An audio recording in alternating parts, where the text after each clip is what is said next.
Vamos entonces a comenzar allí en el Salmo 32, Salmos capítulo 32. Cuando usted esté allí puede decir amén, por favor. Salmos capítulo 32. Puede decir amén, por favor. Y vamos a encontrar en este salmo dos bienaventuranzas. Luego vamos a ir a la carta de Santiago para encontrar otras dos bienaventuranzas. Y así vamos a ir entonces entrando ya en el tema. Recuerde que el tema de hoy se llama Enfrentando a los gigantes. Enfrentando a los gigantes. Este salmo nos habla sobre el verdadero gozo que recibimos cuando somos perdonados. Cuando sentimos que la carga, la culpa, la inmundicia del pecado ha sido quitada de nosotros. Así es que vamos a ver qué nos dice la palabra del Señor. Versículo 1. Bienaventurado aquel cuya transgresión ha sido perdonada y cubierto su pecado. Bienaventurado el hombre a quien Jehová no culpa de iniquidad y en cuyo espíritu no hay engaño. Hay dos bienaventuranzas en este salmo. La primera es para aquel cuya transgresión ha sido perdonada y cubierto su pecado. Y la segunda es para el hombre a quien Jehová no culpa de iniquidad y en cuyo espíritu no hay engaño. Fíjense que nos está hablando cuatro cosas diferentes. Nos está hablando de la transgresión, nos está hablando del pecado, nos está hablando la iniquidad y nos está hablando del engaño. Entonces, transgresión, pecado, iniquidad y engaño. Hoy vamos a definir algunas de estas palabras, porque no es lo mismo la transgresión que el pecado, no es lo mismo la iniquidad que el pecado, no es lo mismo. Así es que vamos a ver cómo el Señor nos habla. Inicialmente nos está diciendo este salmo que podemos recibir el gozo, la paz, la bendición de Dios cuando Él perdona nuestro pecado, cuando cubre nuestro pecado, cuando perdona la transgresión, cuando el Señor no nos culpa de iniquidad, cuando Dios viene y revisa nuestra vida y no encuentra engaño en nosotros. Mire ahora, después de la bienaventuranza, mire el salmo que fue escrito por David, mire cómo se desarrolla en lo que es la batalla que ustedes y yo hemos sufrido después de caer, después de fallarle a Dios, después de que caemos en un error, después de que cometemos un pecado y entendemos que hemos hecho mal. Mire como David, que también lo afrontó así en su vida, después de pecar, después de fallar, mire lo que él describe que sucede en su vida. Y vamos a encontrar acá cosas muy similares que ustedes y yo sentimos cuando somos tentados y caemos. Dice el versículo 3. Mientras callé se envejecieron mis huesos en mi gemir todo el día.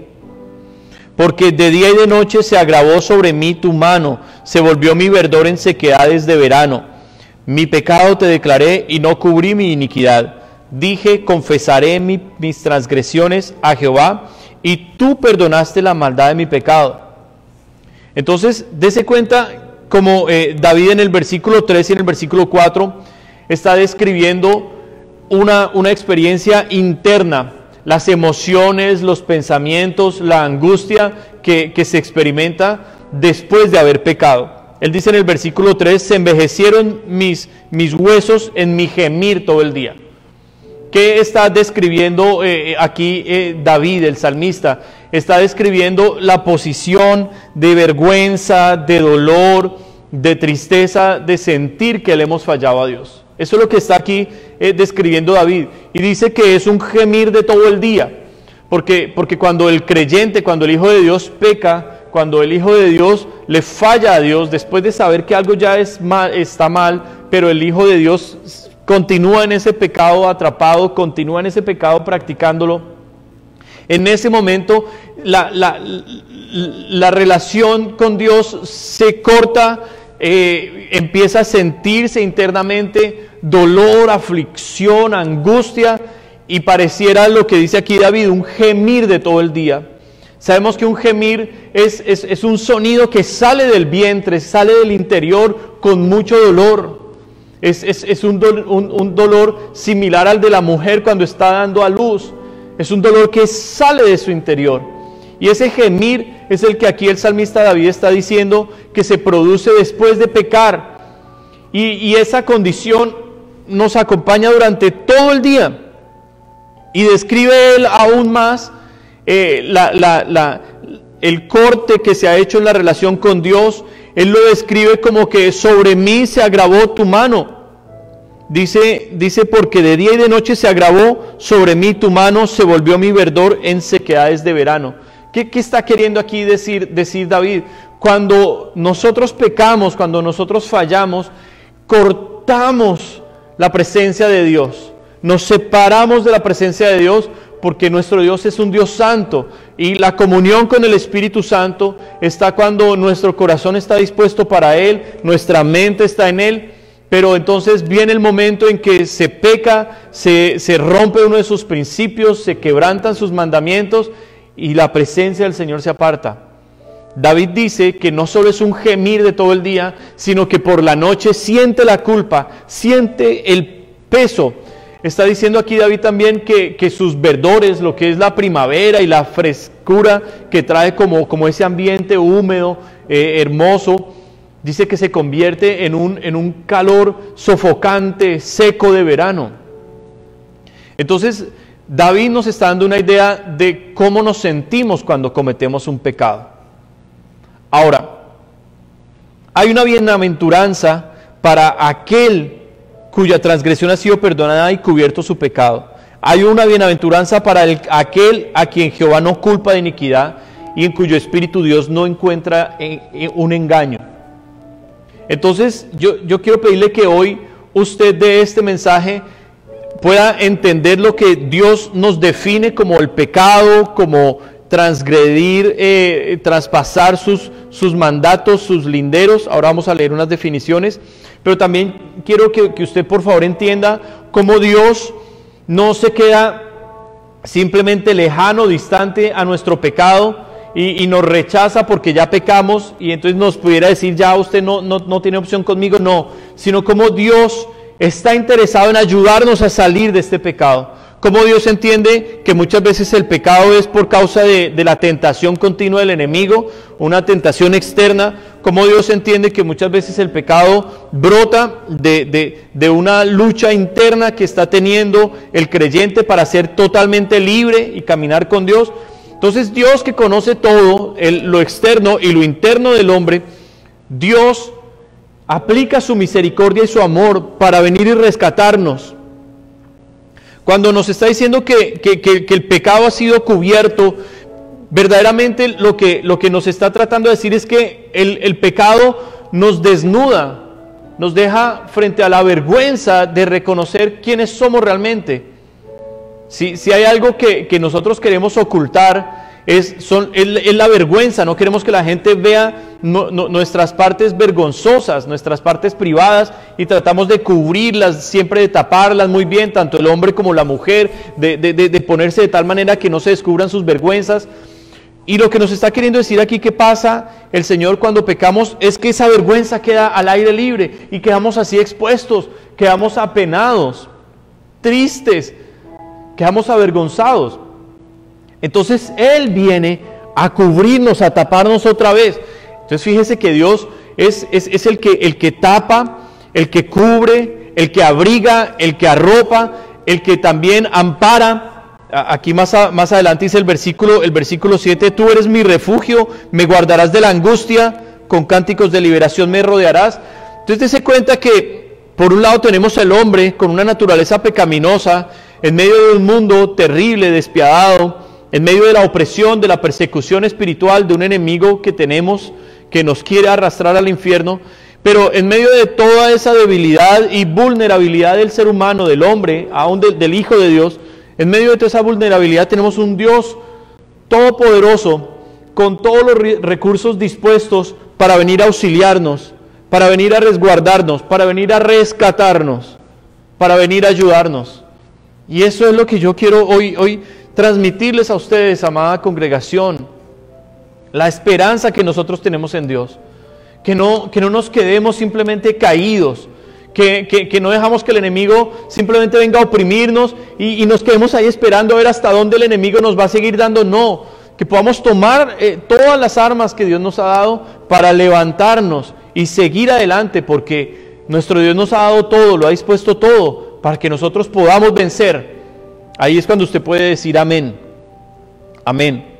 Entonces, fíjese si va conmigo, por favor, al libro de Santiago, capítulo 1. Santiago, capítulo 1. Mire lo que nos va a decir aquí la palabra del Señor. Santiago, capítulo 1, nos va a describir dos situaciones diferentes. Santiago nos va a hablar de situaciones externas, pero también de situaciones internas. Situaciones externas, situaciones internas. Y ahí vamos a entrar a revisar un poco qué es esto de la tentación, del pecado, qué significa romper los mandamientos, qué son las pruebas. Bueno, vamos entonces a la palabra. Santiago capítulo 1 nos comienza hablando en el versículo 12 de otra bienaventuranza. Recuerde que acabamos de leer dos bienaventuranzas en el Salmo 32. Leímos dos bienaventuranzas en cuanto al perdón del pecado, en cuanto a que Dios ha quitado la iniquidad. Pero ahora vamos a ver otras dos bienaventuranzas que nos dice aquí Santiago. Nos dice: bienaventurado el varón que soporta la tentación. Dice: porque cuando haya resistido la prueba recibirá la corona de vida que Dios ha prometido a los que le aman.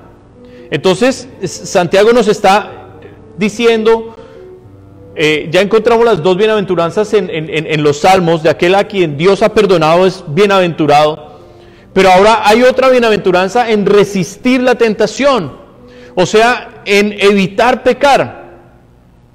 Nuestro pastor Antonio tiene una frase que me parece muy sabia, que dice: mejor que pedir perdón es no pecar. Mejor que pedir perdón es no pecar.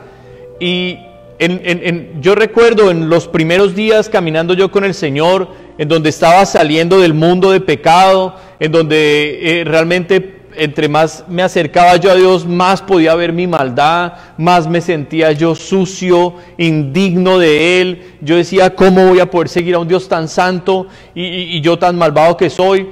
Pero recuerdo que en esos momentos, en esos tiempos, empezando con el Señor, recuerdo las palabras de mi pastor Pablito, las palabras de mi pastor Antonio, y fueron claves las palabras de sinceridad, de humildad de ellos. Recuerdo tanto al pastor Pablito, un domingo se subió a predicar en su sillita de ruedas, muy bello él como es, y decía: wow, estuvimos en una semana difícil. Y yo revisando mi corazón el día de ayer para poder predicar. Y entonces allí dije: ay, Señor, perdóname, cometí 2 burradas, Señor. O sea, había cometido 2 faltas delante de Dios. Y dijo: wow, tuve que arrepentirme, pedirle perdón al Señor y preguntarle: Señor, ¿soy digno de estar ahí, de subirme en el altar? Porque yo así no. Y esas palabras de mi pastor Pablo Emilio para mí fueron todo, porque domingo tras domingo yo llegaba a la iglesia muy sucio, luchando con unos gigantes en mi vida muy fuertes, con cadenas, luchando con pecados que parecían invencibles, imposibles de vencer. Y cuando yo vi a mi pastor humillándose así, entendí que ese hombre que llevaba 40, no sé cuántos años caminando con Dios, con Cristo, y que aún le fallaba al Señor, entendí que para mí había esperanza. Que si él aún le fallaba al Señor, no justificándose, no dándole la libertad al pecado, no, pero entendiendo que nosotros somos débiles y que podemos fallar, yo entendí que yo estaba empezando un camino que sí podría terminar. Y eso me ayudó.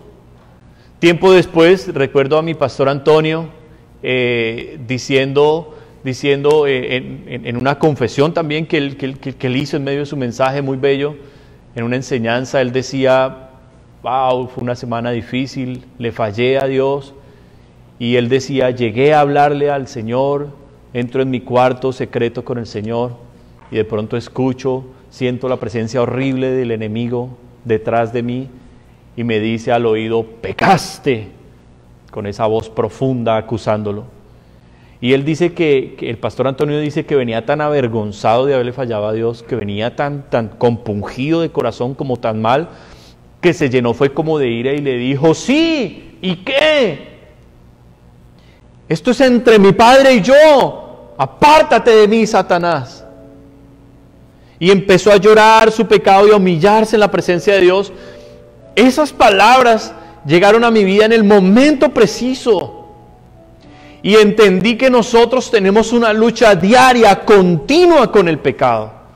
Que tenemos una batalla espiritual tremenda, mis hermanos, terrible, en la cual el enemigo no descansa. Pedro lo describe como un león rugiente, buscando a quien devorar. Y hermano, una cosa, aquí nosotros hemos visto en Ontario coyotes, hemos visto coyotes aquí cerca a la propiedad, son animales grandes, feos, pero aún usted se siente con fuerza y ánimo de enfrentar a un coyote con un garrote, hermano. Pero un león, usted dice, con un león estoy perdido. Esa es la descripción que la palabra de Dios nos da acerca de la opresión del enemigo. Eclesiastés 7:7 dice, ciertamente la opresión hace entontecer al sabio. O sea, la opresión espiritual es real, el ataque, el asedio espiritual, enemigos que tenemos, que quieren venir a devorar nuestra carne, devorar nuestra alma. Ellos tienen el deseo de destruirnos, de despedazarnos si les fuera posible. Y para esto, mire lo que nos dice Salmos 27. Cuando hoy Sammy lo leyó empezando el tiempo, para mí fue una confirmación más de este mensaje. Y mire lo que dice Salmos 27 a partir del versículo 2. Dice, cuando se juntaron contra mí los malignos, mis angustiadores y mis enemigos, para comer mis carnes, ellos tropezaron y cayeron. Dese cuenta que David nos está nuevamente definiendo cómo se produce la tentación, cómo es el asedio espiritual. Está diciendo cuando se juntaron contra mí los malignos. O sea, cuando nosotros somos tentados, cuando nosotros somos afligidos en un área, nosotros somos tentados por enemigos espirituales. Ellos conocen nuestra debilidad. Ellos habitaron un día dentro de nosotros. Ellos eran aquellos que nos tenían cadenas. La cadena de la mentira, la cadena del robo, la cadena del chisme, la cadena de la murmuración, la cadena de la queja, de la amargura, la cadena de la pornografía, la cadena del pecado sexual, la cadena de la codicia, de la avaricia, de la lascivia. Bueno, todas esas cadenas eran espíritus que estaban en nosotros y que nos obligaban a hacer su voluntad. Éramos esclavos del pecado, éramos esclavos de estos enemigos. Cuando Cristo viene y rompe las cadenas, somos puestos en libertad. Salimos de la cárcel. Pero todos esos enemigos que el Espíritu de Dios empieza a expulsar de nuestra vida, y son liberaciones reales. Son liberaciones reales. En tiempos de ministración uno siente ese dolor en la barriga y uno se revuelca en el suelo y siente que algo le salió. Cada vez que hay un llamado al altar y el Señor nos ministra a través de los pastores, de los siervos de Dios, y ¡pum!, caemos al suelo, decimos ¿qué me pasó? Y se levanta uno mucho más liviano. Ahí estaban saliendo enemigos espirituales, espíritus malignos, demonios. Otras veces se manifiestan mucho más fuertes, como en los evangelios se nos describe, con espumarajos, con gritos, alaridos. Bueno, hay diferentes formas de manifestación de los espíritus malignos, pero el punto es que todos ellos se juntan para querer acabar con nosotros. Y eso lo hemos vivido todos.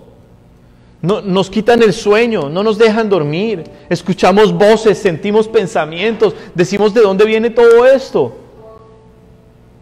Hace unas semanas, recuerdo tanto en medio de una semana también de opresión espiritual muy fuerte, recuerdo que me venían pensamientos que me decían: pelee con su esposa, pelee con ella, grítela, grítela. Y entonces yo estoy así, quieto, y estoy escuchando eso, y digo: no, un momento, esto no es normal, esto no es que yo estoy pensando en gritarla o en pelear con ella. Yo sé quién es el que me está hablando. Me aparté, me vine callado aquí para el santuario y comencé a orar. Y después de orar y darle gracias a Dios por darme el discernimiento y por estar conmigo, empecé a reprender todos los espíritus de ira, espíritus de contienda, espíritus de violencia. Empecé a reprender todo lo que en los hogares actúa en el día a día para que haya peleas, conflictos y cosas.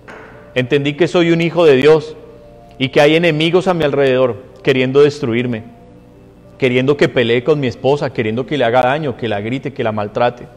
Entendí que hay una batalla que yo tengo que enfrentar. Y le estoy hablando después de 14 años de haber caminado con Jesús, después de haber librado batallas espirituales donde yo mismo he visto los demonios. No solo los he visto salir de las personas, sino que los he visto caminar, moverse. No estamos frente a una fantasía, es una realidad. El mundo espiritual es real, mis hermanos. Y el discernimiento de espíritus, en 1 Corintios capítulo 12, nos va a hablar que es un don de los cuales el Espíritu Santo nos da. Así es que estamos hablando de una batalla real. Mire lo que nos dice el versículo 2. Mis angustiadores y mis enemigos para comer mis carnes. Hay una batalla espiritual. El Hijo de Dios, el que le ha creído al Señor, el que ha dicho: Jesús, yo te creo, yo sé que moriste en la cruz por mí, yo sé que tú resucitaste a los 3 días, yo sé que tú estás conmigo, yo voy a ir al cielo contigo. Ese que le ha creído, ese hijo, esa hija de Dios, tiene una batalla diaria con estos enemigos. Es real.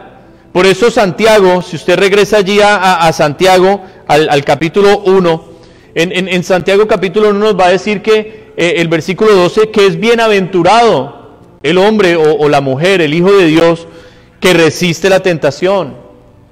Que resiste la tentación. Entonces, empezamos este mensaje hablando de la bienaventuranza cuando Dios nos perdona el pecado, nos sentimos que descansamos, se fue la vergüenza, vuelvo otra vez a caminar libre, tranquilo. Pero también hay una bienaventuranza en resistir la tentación. Ahora, le dije que Santiago tenía 2 bienaventuranzas. Le leí la primera, ahora le voy a leer la segunda. Mire lo que dice aquí también es Santiago. ¿Cuál es la segunda bienaventuranza? Nos dice acá, perdóneme,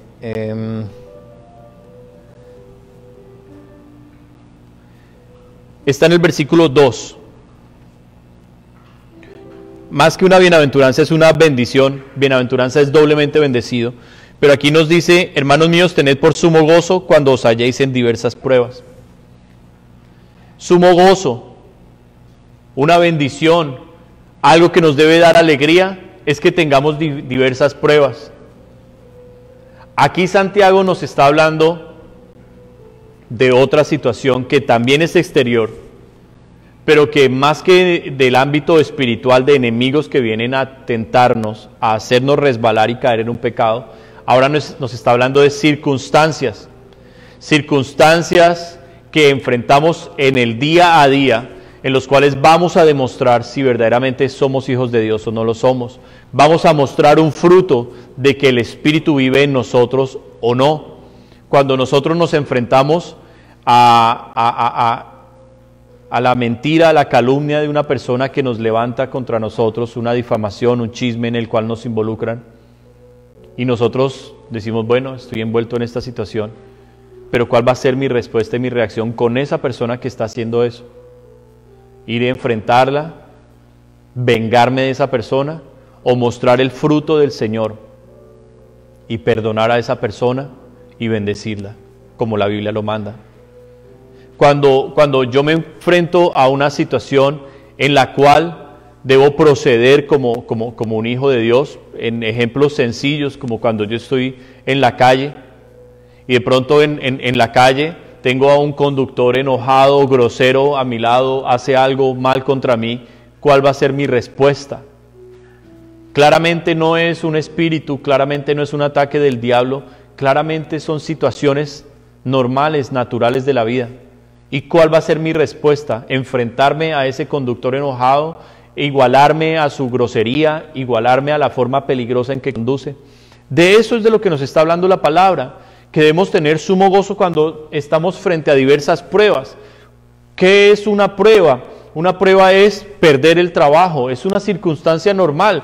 Estamos en tiempos de pandemia, empresas se están cerrando, la economía se está viniendo abajo en muchos lugares y mucha gente está perdiendo el trabajo. Entonces me llegó la situación a mí. ¿Soy hijo de Dios? Sí, pero vivo en el mundo. Y en medio de ese mundo recibo ahora una prueba como muchas otras personas están recibiéndola. Puede que ellos no sean hijos de Dios, pero todos estamos en este mundo sujetos a las cosas de este mundo, como el trabajo, la comida, el sustento diario. Y me llegó mi carta de despido. Despidieron 20 personas de la empresa y entre esas estaba yo.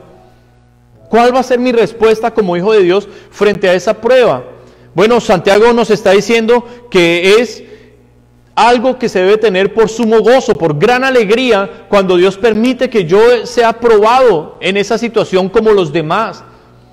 ¿Cómo reaccionamos nosotros frente a la muerte de un ser querido, frente a la muerte de un pariente? Son cosas que nos suceden a todos. Todos hemos perdido a un ser querido, todos hemos sido traicionados por un amigo, por una amiga, todos hemos sido en algún momento robados, nuestro vehículo, nuestra casa, nuestra billetera. ¿Cómo nosotros nos enfrentamos a todas esas pruebas de la vida? Debemos tener por gran alegría cuando Dios permite que caminemos en medio de todas las circunstancias que la gente camina en esta tierra, pero que nosotros mostramos una reacción diferente a los que no tienen a Dios. Hay personas que sufren una decepción amorosa y la solución es quitarse la vida. Hay personas que pierden la empresa y su solución es quitarse la vida. Hace 2 semanas, una noticia tristísima, una médica muy joven aquí en Canadá, 32 años, 34 años, casada con un niño de 11 años. Esta médica, por todo el estrés que lleva ya de meses del COVID-19, esta médica del estrés tomó la fatal decisión de quitarse la vida. Una mujer que inteligente, con un hogar, físicamente bella, sana, fuerte, pero por dentro estaba destruida, y ante las pruebas que todos estamos enfrentando, porque esta crisis del COVID nos ha tocado a todos, esta mujer se derrumbó y prefirió quitarse la vida, no la pudo enfrentar. Entonces Santiago nos está diciendo que debemos tener por sumo gozo, por gran alegría, cuando somos parte de las aflicciones que el mundo tiene, porque es allí en esas aflicciones donde vamos a demostrar que realmente Dios está en nuestro corazón. Miren, es muy sencillo decir soy cristiano. Eso es algo muy fácil de hacer. Es muy fácil para alguien tener una camiseta que diga aquí Jesús, I belong to Jesus, I love Jesus. Es muy fácil tener esas cosas, es muy fácil identificarse ante los demás como cristiano, orar por los alimentos en la empresa. Eso lo hace mucha gente, mis hermanos.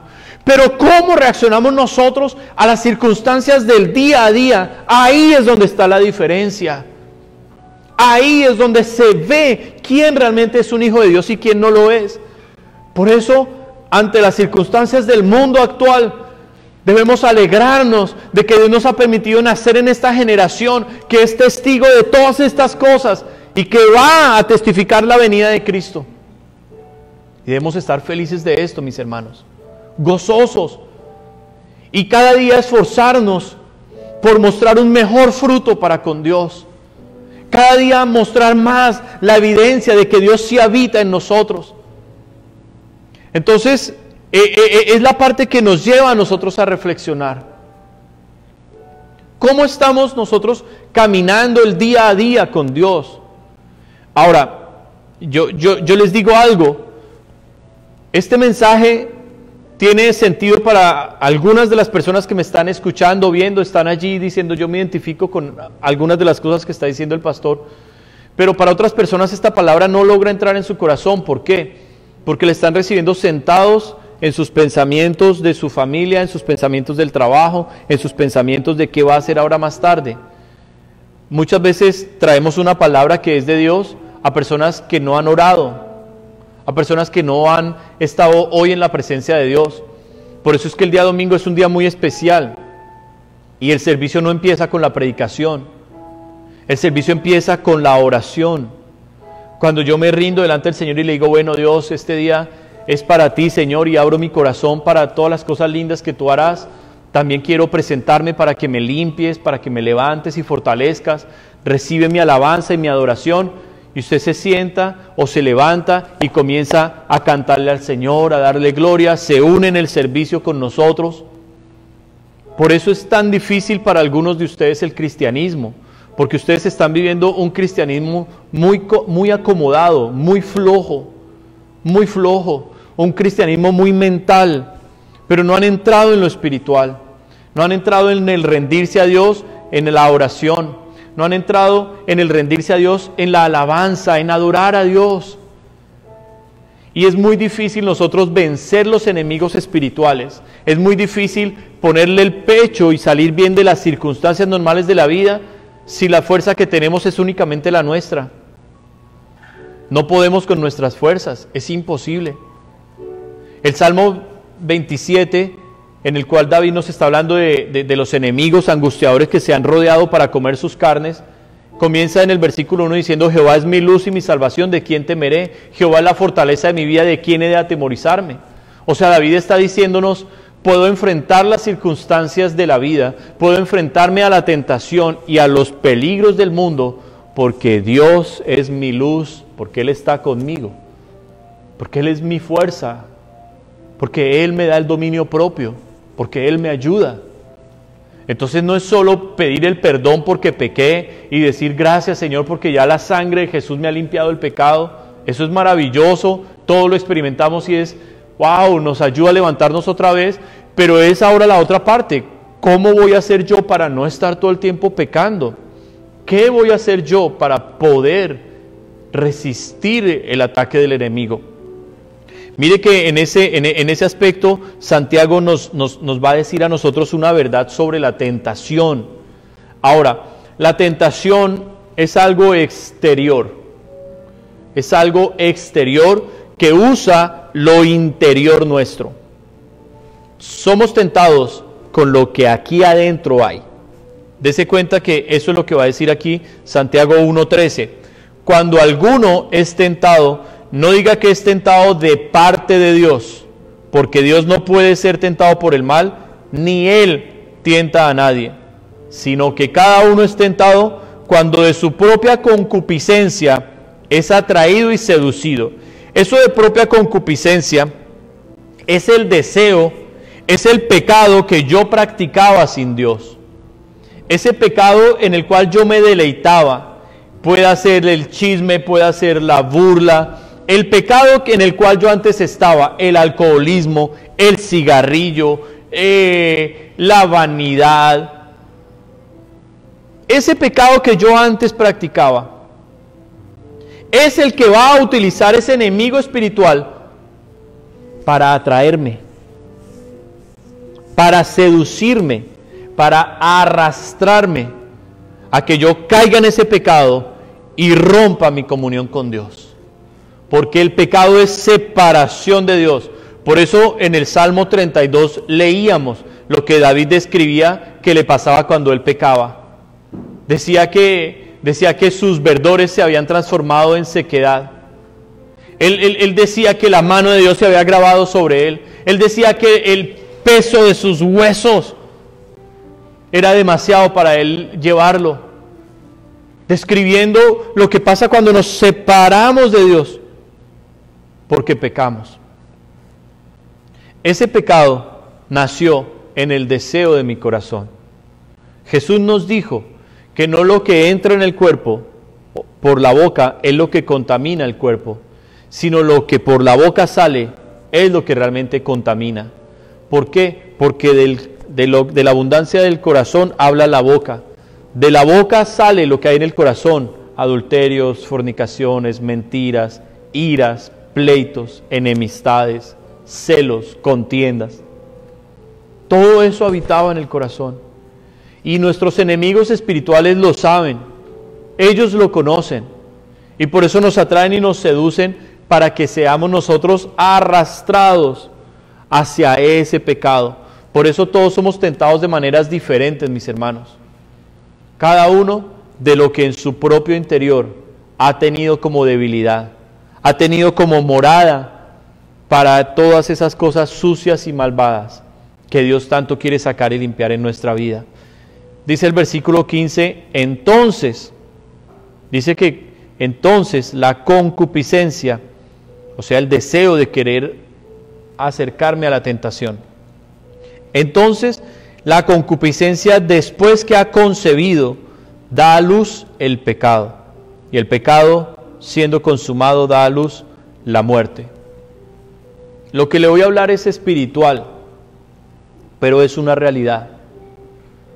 Cuando nosotros tenemos espíritus que nos están rodeando para tentarnos, estos espíritus ven nuestro cuerpo, nuestra carne, como con diferentes matices de colores. Y ellos comienzan a mandarnos sus dardos de fuego. Efesios capítulo 6 nos lo va a decir. Empiezan a mandarnos dardos de fuego, pensamientos. Cuando yo recibo uno de esos pensamientos y me quedo meditando en ese pensamiento, mi espectro de luz cambia. Y de tener un espectro hermoso porque estoy en la presencia de Dios, mi mente, mi corazón, mi ser está dispuesto para Dios. Ahora que recibí el dardo de maldad y estoy pensando en ese dardo de maldad, mi espectro de luz cambia. Al cambiar mi espectro de luz, el demonio que lanzó ese pensamiento dice ¡pum! Lo pesqué y comienza a mandar todo un arsenal. Y ya son tantos que no podemos resistir, y en medio del primero que nos lanzó como anzuelo, ahora nos vemos nosotros a punto de naufragar en medio de una cantidad de pensamientos espantosos. Si nosotros no somos conscientes de esta batalla espiritual y de lo que ellos nos han tentado, nos dejamos arrastrar. Dice la palabra que una vez yo soy pescado, que una vez soy atraído por la seducción que me han enviado. Dice que dentro de mí se concibe lo que la concupiscencia está deseando. Entonces me dice, oh, eso que quieres hacer, sí lo puedes hacer, hazlo. Y ya mi mente, mi voluntad, mi carne está totalmente rendida a la voluntad de ese espíritu que me está arrastrando, porque me ha puesto un lazo y me está arrastrando. Y si yo cometo el pecado, es ahí cuando la muerte entra. He hablado desde hace muchos años del adulterio. El adulterio no es simplemente el acto de que dos personas tengan una relación íntima prohibida. El adulterio Jesús nos lo describió en medio de toda esta escena espiritual que yo les acabo de hablar. Jesús nos dijo en Mateo capítulo 5 que de cierto, bueno, vamos a leerlo mejor. Mateo capítulo 5. Miren lo que nos va a decir acerca del adulterio. Dice el Señor. Voy a leer a partir del versículo 27. Oísteis que fue dicho, no cometerás adulterio. Pero yo os digo que cualquiera que mira a una mujer para codiciarla, ya adulteró con ella en su corazón. Jesús nos está advirtiendo aquí una verdad espiritual. Jesús nos está diciendo, para que ese hombre hubiera llegado a la cama con una señora que no era su esposa, eso no fue una cuestión de 5 minutos en medio de un impulso, en medio de una carrera o de un afán. No, eso fue una carrera que tuvo toda una trayectoria en la cual ese hombre primero fue arrastrado y seducido por la coquetería, por la vanidad, por la sensualidad. Ese hombre fue seducido. Ese hombre muy posiblemente ya sus ojos no eran únicamente para su esposa. Miraba aquí, miraba allá, repasaba, se quedaba pensando en el cuerpo de la mujer. Y los espíritus están observando toda esta escena. Ellos están viendo todo eso. En lo que el hombre piensa, su espectro de luz ha cambiado. Ya ese hombre se nota que la presencia de Dios no está sobre él. Está fácil, vulnerable de poder coger y atrapar. Pero el enemigo tiene una cualidad. Sí, tiene una cualidad. Y es que es perseverante. Él espera, él es paciente. Y persevera hasta coger a esa persona y arrastrarla y poderla matar en ese pecado. Entonces comienzan cazando así al hombre, con fotos, con videos, con imágenes, comerciales, programas, películas, videos, para captar la atención de ese hombre en ese pecado. El hombre está en la calle y sus ojos no son de él. Él no tiene dominio propio sobre sus ojos porque sus ojos se van a mirar a las mujeres. Así él los quiera frenar, no puede porque ya no son de él. Desde hace mucho tiempo han estado entregados a ese pecado. Ahora, como ya no solo sus ojos son de él, Jesús también nos dijo que los ojos son la luz, la ventana del alma. Que si nuestro ojo, la lámpara del cuerpo, los ojos son la ventana por la cual se puede ver lo que hay en nuestro interior. Los ojos son esas ventanas por donde entra realmente la luz o la oscuridad al corazón. Entonces ese hombre que no logró controlar sus ojos, no logró darle sus ojos al Señor y que los tiene así consagrados, es un hombre que ya lleva un lazo y que ya los enemigos saben que lo pueden coger y arrastrar y manipular y mover. Cuando menos se lo imagine este hombre, en su momento de debilidad, porque no ha podido resistir la tentación, porque no ha podido soportar eso que nacía en su corazón, el deseo y la concupiscencia de otras personas, la insatisfacción en esas áreas, ese va a ser envuelto en medio de una situación, en medio de una escena, en la comprometedora, a la cual él ya no va a poder huir, a la cual él ya no va a poder escapar. Y va a caer derrotado, va a ser vencido. Pero esa va a ser la victoria final. Pero la victoria inicial estuvo a solas, cuando él recibía esos dardos de maldad, cuando él miraba el celular y aparecía una imagen así que lo llamaba la atención, lo impactaba y él se veía atraído a esa imagen. Ahí comenzó cada una de las victorias que fueron sumando y sumando y sumando y sumando del enemigo. Fueron debilitándolo, hasta que cayó completamente muerto y rendido en la consumación final. Porque el adulterio, en cuanto a los ojos, usted puede ser libre de eso y puede continuar. Usted puede ser libre de la pornografía, de la lascivia, pero cuando se comete el acto ya, la consumación del pecado, el adulterio es un pecado de muerte. Causa la muerte espiritual de la persona. Los demonios que hay en esa otra persona, cuando se hacen uno, se comparten todo, demonios, todo. Por eso un adulterio puede terminar con un matrimonio. Y Jesús lo dijo. Una persona puede acabar el matrimonio porque ha sido víctima de un adulterio. Es gravísimo el adulterio.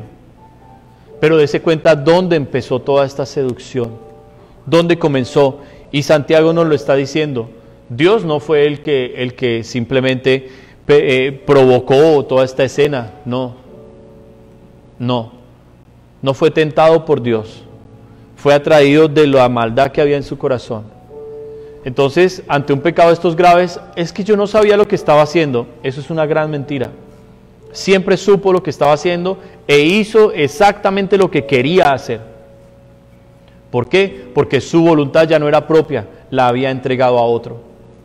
Es allí donde está el afán de nosotros poder realmente entregarle al Señor esta clase de batallas. Son gigantes, sí, son gigantes. Nos enfrentamos a estos gigantes. Son grandes desafíos. Yo les digo, a mí me tomó 2 años salir de la pornografía.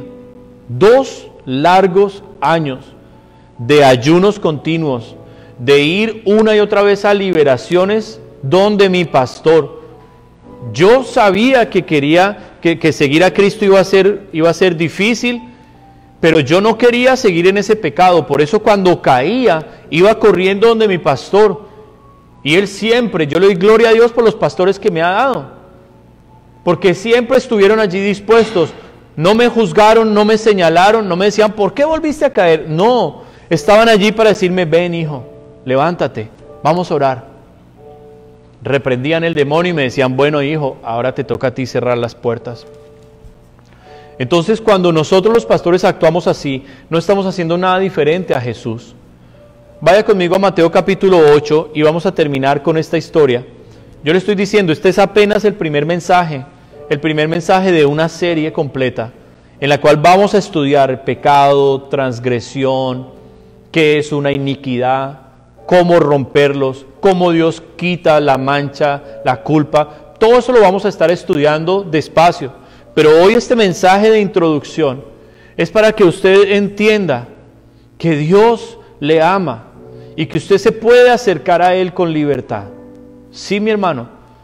Hebreos capítulo 4, versículo 16 nos va a decir, acerquémonos pues confiadamente al trono de la gracia, ante el trono de la gracia, para alcanzar misericordia y hallar gracia para el oportuno socorro. Nuestro Dios es un Dios que ha abierto los brazos. Por eso Jesús murió en la cruz con sus brazos abiertos, para recibir nuestros pecados. Sí, mis hermanos, nuestro Dios no nos está esperando con el dedo acusador, nuestro Dios nos está esperando con una mano extendida. Es más, Él extiende su mano para rescatar al pecador del mundo. Lo hizo conmigo hace 14 años y lo va a hacer con cualquier persona que quiera venir a Él. Mire lo que dice Mateo capítulo 8, porque Dios no solamente extiende la mano para levantar y alzar, lo hace para rescatar, para libertar, y podemos llegar a ser verdaderamente libres en Cristo Jesús. Y si usted siente una batalla en su corazón en este momento, allá en casa, yo le quiero pedir, dígalo de todo corazón, Señor, quiero ser libre. Dígalo de todo corazón, Señor, quiero ser libre. Señor, quiero ser libre. Si usted dice esas palabras de todo su corazón, Jesús de Nazaret le está escuchando. El Espíritu de Dios está en este lugar y está para libertar, está para sanar, está para venir a romper las cadenas que los demonios le han puesto, los lazos que lo dejan a usted así, paralizado, y lo arrastran y lo manipulan a donde ellos quieren. Jesús está aquí para romper esas cadenas, y su sangre preciosa nos limpia de todo pecado. Mire lo que dice Mateo capítulo 8 y aprendemos de quién es nuestro Jesús, quién es nuestro Señor. Mateo capítulo 8 dice, cuando descendió, perdóneme, no voy a leer a partir del versículo 1, sí, versículo 1 en adelante. Cuando descendió Jesús del monte, le seguía mucha gente. Y aquí vino un leproso y se postró ante él diciendo, Señor, si quieres puedes limpiarme. Deténgase allí. Deténgase allí. Jesús está con toda una multitud. Cuando la palabra nos habla de multitud, no está hablando de cientos, está expresando miles de personas. Miles de personas que han sido sanadas, miles de personas que han visto milagros, liberaciones, y todo esto ha causado conmoción. En medio de todo ese alboroto y conmoción, porque el Hijo de Dios está caminando con poder sobre la tierra, en medio de toda esa conmoción, se acerca un hombre leproso. Ahora, en el contexto de esta palabra, cuando esto sucedió en ese tiempo, un leproso, según la palabra de Dios, según la ley de Moisés, el leproso tenía que ser expulsado de las ciudades. El leproso tenía que vivir solo en los campos, y si él se acercaba a una ciudad, o si alguna persona se iba acercando a él, él tenía que gritar, leproso, leproso, leproso. Él tenía que declarar su condición, y la gente lo miraba de lejos. Nadie quería acercarse, ni muchísimo menos entrar en contacto con él, porque era una enfermedad que se podía transmitir, pero a la vista era desagradable, horrible.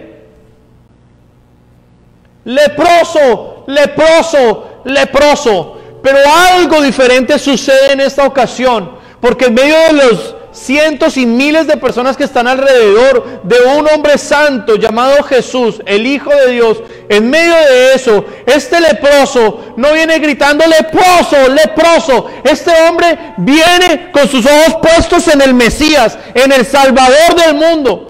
Y este hombre pone los ojos en ese, que le han dicho que el que viene a él no lo echa afuera. Ese hombre que está allá en medio de toda esa multitud, tiene algo, tiene una luz, tiene algo diferente a los demás. No simplemente habla del pecado y confronta a la multitud, sino que sana, liberta, alimenta, levanta, fortalece. Y este hombre leproso cierra sus labios y viene delante de él y le dice simplemente: Señor, si quieres limpiarme. Y Jesús nos da aquí una verdad teologal. Esto es una parte fundamental de la teología. Y es la voluntad de Dios, el corazón de Dios, perdonador, sanador, libertador, restaurador, un Dios que regenera, transforma, cambia vidas. Y habla del corazón de Dios estas palabras, que espero que usted hoy las grabe para usted. En el versículo 3, Jesús extendió la mano y le tocó diciendo: quiero, sé limpio. Jesús no solamente tenía en el corazón limpiar el leproso, que era lo más horrible y algo que se hoy compara con el pecado. No solamente se quedó en una voluntad. Ese toque de Jesús al extender la mano sobre el leproso es el mismo toque del Padre, del Dios Todopoderoso, que extendió su mano de poder sobre esta tierra. ¿Qué dice Isaías 53? Sobre quién se ha revelado el brazo de Jehová. El brazo de Jehová es Jesús aquí en la tierra. La mano del Todopoderoso vino a este planeta para decirnos: quiero, sé limpio. Por eso usted no puede tener una carga, una batalla espiritual en la cual usted se sienta ya derrotado, se sienta ya perdido y como que ya no puede. Eso no es la posición correcta de un hijo de Dios. Un hijo de Dios sabe que su Dios quiere limpiarlo, sabe que su Dios quiere sanarlo, sabe que su Dios quiere levantarlo. El hijo de Dios lo sabe. Y está pasando por una batalla espiritual. El diablo lo está oprimiendo. Tal vez cometió el primer pecado, el segundo pecado, y sabe que se está encabezando allí, que se va dirigiendo hacia la destrucción, que va caminando hacia un pozo y que no lo pueden detener. Pero si en medio de esa batalla espiritual usted por un momento abre sus ojos y mira hacia lo alto y dice: Señor, si quieres, puedes libertarme, puedes sanarme, puedes limpiarme. La respuesta siempre va a ser la misma: quiero, sé limpio. Siempre la respuesta de Jesús va a ser esta. Porque estamos bajo el pacto que fue sellado con su sangre, que nos limpia de todo pecado. Primera de Juan, capítulo 1, versículos 8 y 9, y con esto termino.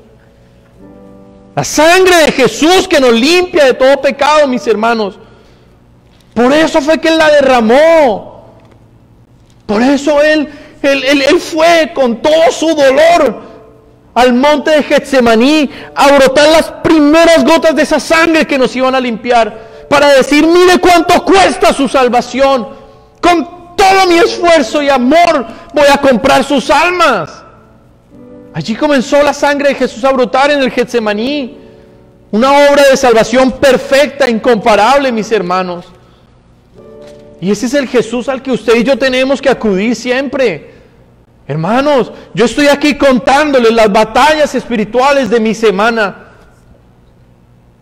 En medio del chat en el cual yo estoy de lunes a viernes, interactuando con pastores, con teólogos de diferentes países, que estamos allí estudiando teología. En medio de ese chat, un hombre, él es un apologista, o sea, esos que se enfrentan a falsos maestros, a personas de otras religiones, de sectas. Ese hombre que es apologista, muy conocedor de la palabra, de la teología, ese hombre pidió oración y dijo, estoy en unos momentos muy difíciles, no es normal que me sienta así, pero tengo tristeza, siento una profunda depresión y no sé ni por qué, por favor oren por mí. Ese hombre pidiendo ayuda por una batalla espiritual real. Los pastores tenemos batallas espirituales reales. Ustedes tienen batallas espirituales reales. La gente que se está queriendo acercar a Jesús tiene batallas espirituales reales. Los demonios son reales, quitan el sueño, traen angustia, traen miedo, traen culpa, traen desespero, traen de todo. Pero hoy yo vengo con buenas noticias para todo aquel que quiera ser libre de eso.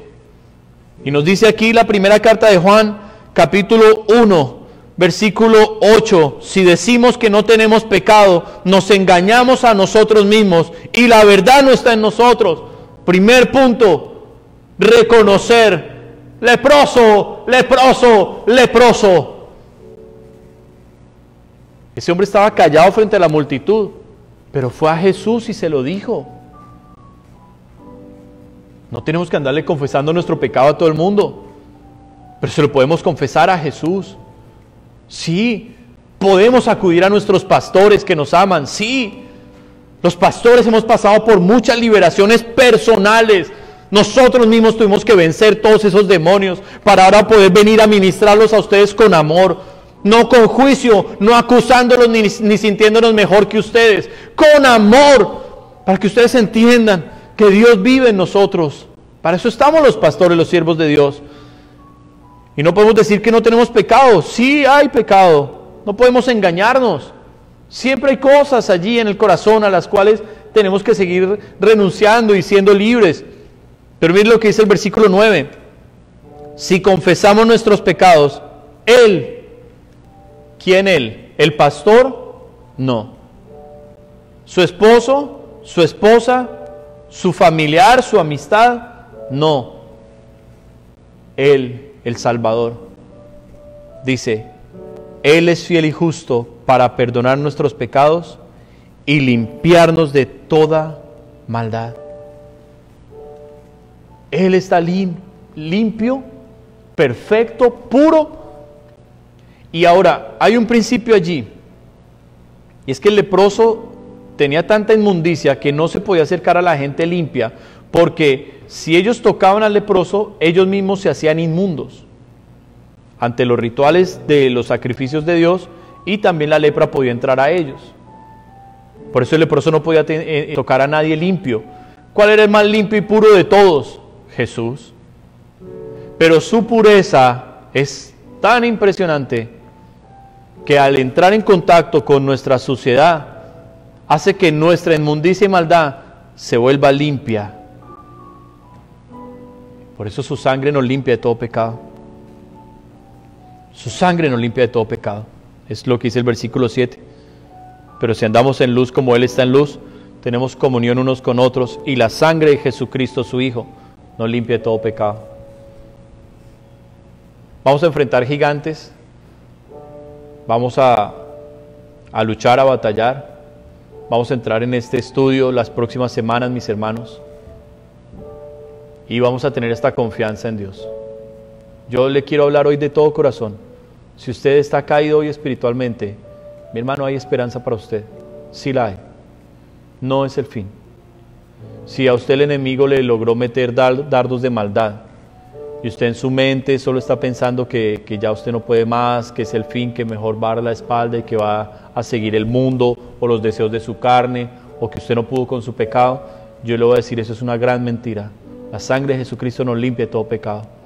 A través de este estudio vamos a aprender a cómo huir del pecado, huir de la tentación, cómo vencer esos enemigos. ¿Son gigantes hoy? Sí, pero los vamos a enfrentar en el nombre del Señor Jesucristo. Así es que donde usted está, le pido por favor, póngase de pie. Póngase de pie y permítame orar por usted. Y cualquiera que sea su batalla, en esta hora yo no la conozco, pero Dios sí la sabe, póngala delante de Él y acérquese a Jesús como lo hizo el leproso. Ahí donde usted está, hágalo de todo corazón y dígale: Señor, yo creo que tienes el poder de limpiarme. Jesús, yo sé que Solo en tu nombre hay salvación. Como dice tu palabra, solo hay un Dios y un mediador entre Dios y los hombres, Jesucristo, hombre. Dígale al Señor, solo tú tienes palabras de vida eterna. Solo tú puedes limpiar la lepra de mi pecado, de mi maldad. Solo tú puedes romper las cadenas y ataduras en mi vida. Nadie más lo puede hacer. Señor, no quiero vivir una vida de mentira, de engaño, de apariencia. Quiero ser verdaderamente libre. Y hoy en este mensaje he aprendido que tú quieres limpiarme, que voy a ser bienaventurado si tú perdonas mi pecado, si tú borras mi transgresión, si tú cubres mi maldad, si tú quitas mi iniquidad. Voy a ser bienaventurado. Pero también quiero la bienaventuranza de poder resistir la tentación. Hoy te doy gracias y tomo por sumo gozo que me permitas estar en diferentes pruebas, diversas pruebas, Señor, económicas, familiares, emocionales, lo que sea que haya venido. Te doy gracias por permitirlo, porque con esto me vas a enseñar tu amor una vez más, el poder que hay en ti para vencer cualquier clase de enemigo espiritual. Y Señor, hoy yo te digo que no puedo sin ti. No puedo sin ti, Jesús. Como está escrito, separados de mí nada podéis hacer. Hoy yo lo creo, Señor, que separado de ti nada puedo hacer. El diablo me ha vencido, me ha puesto trampas, me han arrastrado a pecados. Sí, Señor, he pecado, tal vez con mi lengua, con mis ojos, con mis manos, tal vez con mis pensamientos. Te he fallado, Dios. Estoy aquí para confesarlo y reconocerlo, y para pedir tu perdón, porque sí, Señor, es contra ti que yo he pecado, contra ti. He sentido el peso de la culpa, me identifico con las palabras de David, ahí en el Salmo 32, me he sentido así, las noches son largas, de pensamientos y pensamientos de culpabilidad, de desespero, de angustia, de dolor. Me he sentido como David, que tal vez tu mano estuviera contra mí acusándome y señalándome. Me he sentido así, Señor, pero hoy entiendo, Dios, que eso es simplemente la reacción por haber pecado, una reacción mía, pero que en ti está el deseo y la disposición de levantarme. Y yo te digo hoy, Señor, que te creo y que sí quiero, Señor. Levántame, Señor. Levántame, Jesús. Límpiame. Lávame, Señor. Corta las cadenas de maldad. Rompe, Señor, las ataduras, los lazos de muerte que el diablo me ha puesto. Quiero ser libre. Espíritu Santo, libértame y toma cada área de mi vida, de mi mente, de mi cuerpo, de mi ser. Soy tuyo, Señor, tuyo. Hoy yo te doy gracias porque me libertas de la angustia, tú me libertas del desespero, porque tú me libertas del dolor, porque tú me libertas de la tristeza, de la melancolía, porque tú me libertas del luto, porque tú me libertas de la perversión, de la maldad, porque tú me libertas del amor por el mundo, porque hoy tú perdonas mis pecados y me cubres con tu manto de luz, de gozo y de poder. Hoy recibo tu paz, Espíritu Santo, recibo tu paz y te doy gracias, Señor. Levanto mis manos con confianza porque soy libre, libre para conocerte, libre para seguirte, libre para servirte, Señor. En el nombre de Jesucristo, Dios mío, gracias por tu amor, gracias por tu bondad, gracias por tu Hijo en la cruz, gracias por resucitarlo, gracias por enviarnos tu Espíritu, Señor. Aleluya, aleluya. Dale gloria al Señor. Yo siento una presencia linda, linda del Señor. Dale gracias a Dios allí donde estás. Dale gracias. Dile gracias, Jesús. Dile algo lindo al Señor, dile un te amo al Señor, algo lindo para Jesús, algo bello para Él, díselo y dale la gloria, dale la gloria. Solo somos hombres y no podemos, pero Él sí puede. Así es que bueno, amada iglesia, ha sido un gran gusto para mí predicar este mensaje. Quiero animarlos a que sigan adelante, a que no se den por vencidos. Vamos a ver todos estos enemigos derrotados. Jesús los venció.